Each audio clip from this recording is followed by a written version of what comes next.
You've always felt more at home underground than under the sun.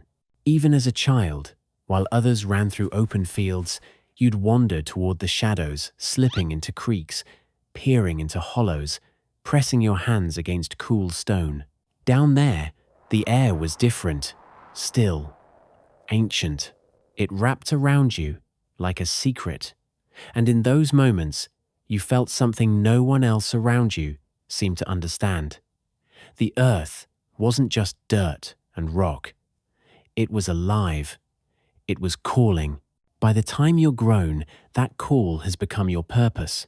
You're no longer just exploring caves, you're chasing them, mapping them, crawling on your stomach through passageways no wider than your shoulders, feeling your heartbeat in your ears as you slide through tunnels where one wrong breath could wedge you forever.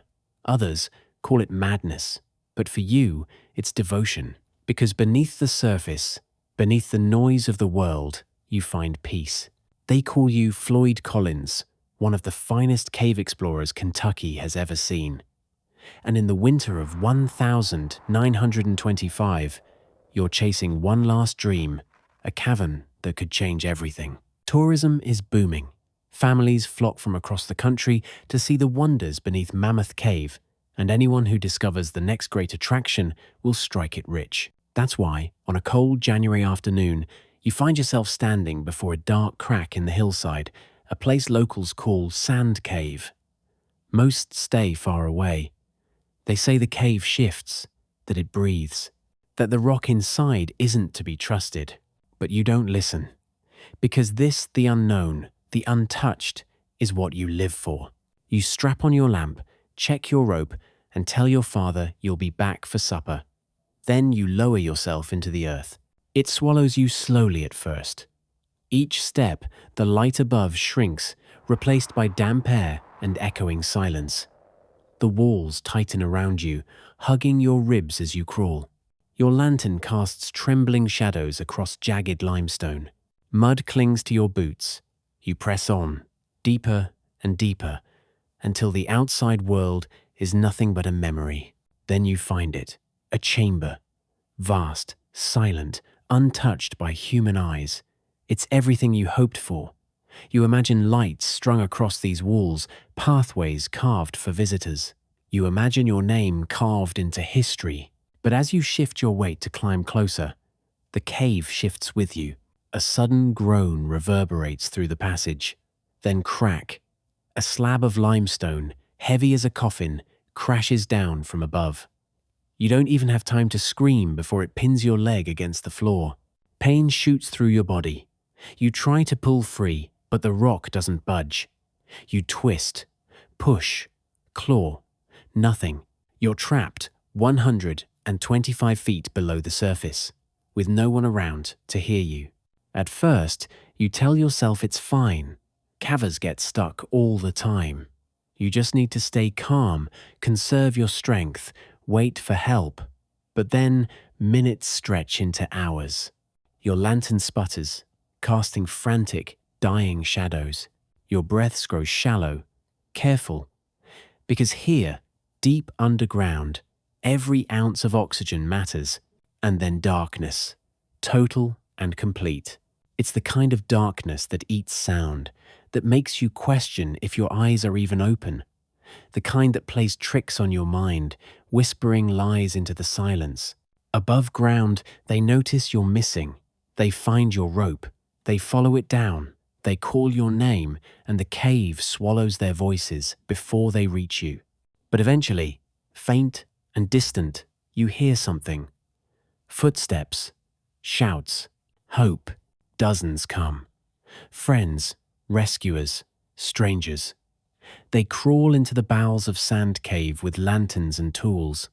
They pass food and water down narrow shafts. They whisper promises through the dark. Hold on, Floyd, we're coming. But Sand Cave is not a place that gives up its prey easily. Every tunnel they dig collapses before it reaches you. Every rock they move triggers a fall of debris. Hours turn into days.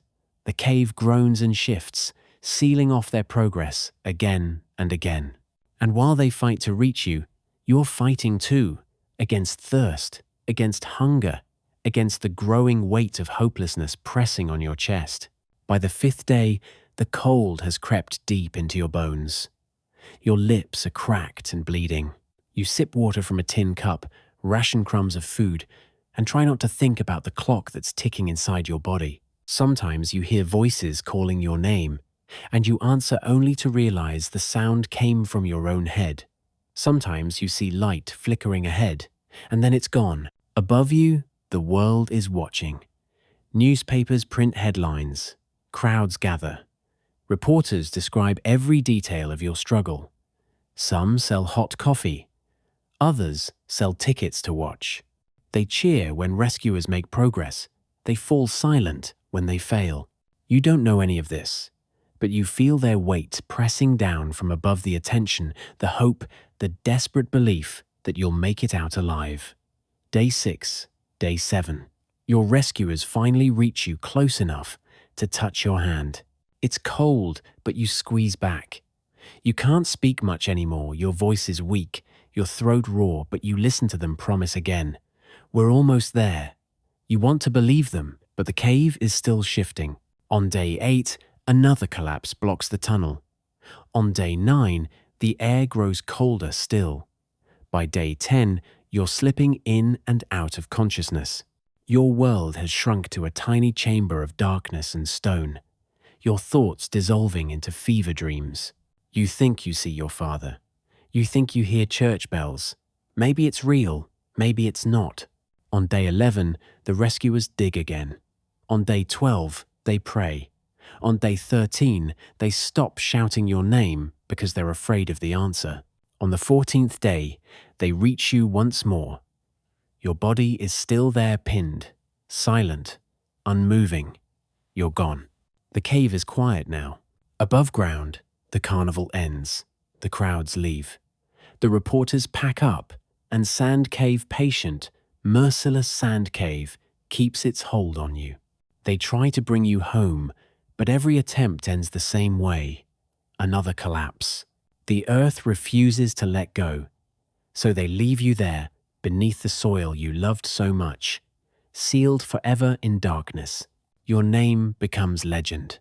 Songs are written. Monuments are built. But your story, the real story, is more than tragedy. It's a warning. Because cave exploring is not about courage. It's not about glory or fame. It's about surrender. Surrender to a world that does not care if you live or die. It's about passages so tight your chest barely expands to breathe.